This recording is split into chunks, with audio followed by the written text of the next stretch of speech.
आज हम एक ऐसी कहानी के बारे में बात करने जा रहे हैं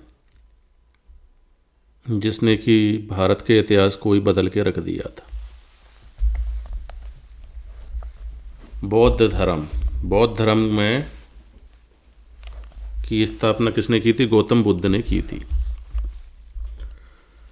तो गौतम बुद्ध के संबंध में जानकारी हमको कहाँ से मिलती है? बहुत सारे ग्रंथ हैं जिनमें ललित विस्तार है, बुद्ध चरित्र है, महावस्तु है, सुत्त निपात है। उनसे हमको महात्मा बुद्ध के जीवन की घटनाओं की जानकारी मिलती है। तो महात्मा बुद्ध क्या थे? एक राजकुमार थे। महात्मा बुद्ध का जन्म कहाँ हुआ था? कपिलवस्तु एक जगह है बिहार के पास। तो कपिलवस्तु के पास एक लुम्बिनी वन में 563 ईसा पूर्व में गौतम बुद्ध का जन्म हो गया। इनके पिता का नाम शुद्धोधन था, जो शाक्यों के राज्य कपिलवस्तु के शासक थे। मतलब कपिलवस्तु के शासक थे वो। उनके यहाँ पे इनका जन्म हुआ। इनकी माता का नाम महामाया था, जो राजकुमारी थी देवदह की। तो इनके जन्म के 7वें दिन ही क्या हुआ? इनकी माँ का महामाया का देहांत हो गया। अब बात आई कि उनका पालन पोषण कैसे किया जाए। तो उनका पालन पोषण उनकी मौसी ने, अब माता भी कहते हैं, उनकी प्रजापति गौतमी ने किया। उनने कहा कि ये मेरे बालक मेरे को दे दो, मैं इसका पालन पोषण करूंगी। महात्मा बुद्ध के बचपन का नाम क्या था? सिद्धार्थ था। तो क्या था कि सिद्धार्थ बचपन से ही एकांत प्रिय थे। मतलब उनको ज़्यादा भीड़ भाड़ में पसंद नहीं थी। मननशील थे, दयावान प्रवृत्ति के से। और जब भी सांसारिक दुख आते थे तो उनको देख के वो करना से द्रवित हो जाते थे। फिर क्या हुआ? उन दुखों के बारे में, वो मुक्ति पाने के बारे में सोचने लगे कि भैया ये दुख होते क्यों हैं, इनसे मुक्ति कैसे मिले यार। इन चीज़ों के बारे में वो सोचते रहते थे। अब स्वभाव सी बात है कि भाई जब उनका बाप कोई लड़के को ऐसे देखेगा तो वो तो चिंता में पड़ जाएगा। एक तो बाप और ऊपर से राजा। उनने कहा भैया ये तो सम्राट बनने वाला है, तो सम्राट बनने वाला ही बस इसी में खोया खोया सा रहता है, तो कैसे ये साम्राज्य को संभालेगा। तो उनने क्या कहा कि एक काम करो यार, इसको मतलब भोग विलास की सारी वस्तुएं उपलब्ध करा दो, हो सकता है इससे इसका ध्यान भटक जाए।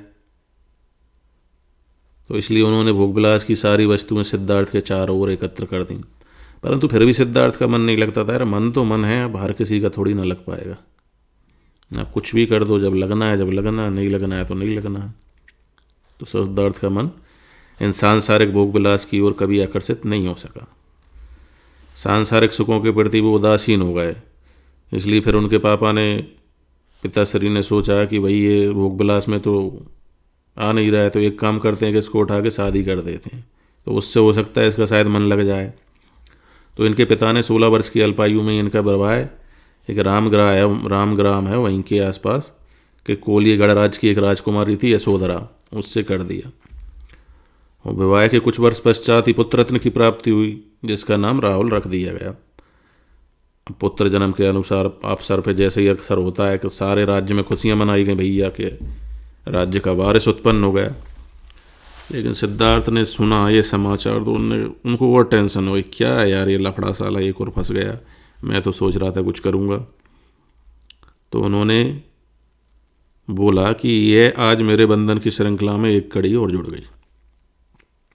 यद्यपि उन्हें सारे सुख प्राप्त थे, किंतु उन्हें शांति नहीं मिल रही थी।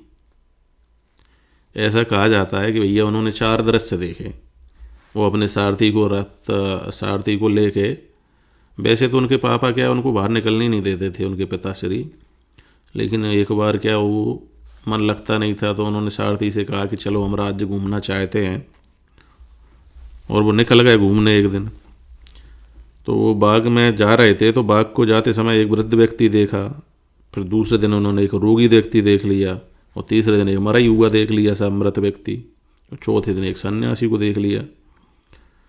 तो उन्होंने कहा यार ये हो क्या रहा है। उनके दिमाग पे इन चारों दृश्यों ने बहुत गंभीर प्रभाव डाला, और उन्हें गृहस्थ जीवन से वैराग्य उत्पन्न हो गया। फिर उन्हें वैराग्य इतना हुआ कि एक रात वो सो रहे थे, उनकी नींद नहीं लग रही थी, करवटें बदल बदल के परेशान थे। और वे अपनी पत्नी को व पुत्र को सोता हुआ छोड़ के एक दिन गृह त्याग करके निकल लिए ज्ञान की खोज में। अब गृह त्याग के पश्चात कहाँ पहुँचे बुद्ध? कहाँ पहुँचे गृह त्याग के पश्चात? तो बुद्ध है ना, गृह त्याग के पश्चात सीधे गए मगध की राजधानी राजगृह पहुँच गए। अब वहाँ उन्हें आलार और उद्रक नामक दो प्रसिद्ध ब्राह्मणों से भेंट की और उनसे ज्ञान प्राप्ति का प्रयत्न किया। उनको लगा कि कभी हो सकता है इनसे कुछ ज्ञान मिल जाए, लेकिन उनको भी उनका संतुष्ट नहीं हुआ यार। उनके ज्ञान से उन्हें संतुष्टि नहीं हुई कि ये भी कोई मतलब का नहीं है। फिर वे चले गए निरंजना नदी के किनारे किनारे गए और एक उर्वेल नामक वन में पहुंच गए। फिर वहाँ उनकी भेंट किससे हुई? 5 ब्राह्मण तपस्वियों से भेंट हुई। उन तपस्वियों के साथ मिलकर उन्होंने कठोर तपस्या की, पर उससे भी कोई लाभ नहीं मिला। करते रहे, हाड़ मांस सूख गया, हड्डी हड्डी निकल गई। तो उन्होंने कहा यार इससे भी कोई मतलब नहीं है। सिद्धार्थ समझ गए कि शरीर को कष्ट देने से कोई ज्ञान की प्राप्ति नहीं हो सकती। फिर उन्होंने अन्न जल ग्रहण करना प्रारंभ कर दिया। हम बाकी ब्राह्मण थे, उनने कहा यार ये तो साला खाना ही खाने लगा, अन्न जल ग्रहण करने लगा, काय की तपस्या साला। तो उनने कहा ये कोई काम का नहीं है, इसको छोड़ो। तो तपस्वियों ने उनका साथ छोड़ दिया। फिर सिद्धार्थ गया बिहार पहुँचे। वहाँ उन्होंने एक वट वृक्ष के नीचे समाधि लगाई और प्रतिज्ञा की कि जब तक ज्ञान प्राप्त नहीं होगा तो वे वहाँ से नहीं हटेंगे।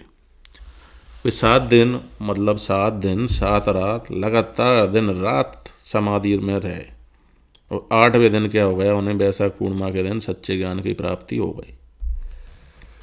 इस घटना को क्या कहा जाता है? संबोधि कहा गया है।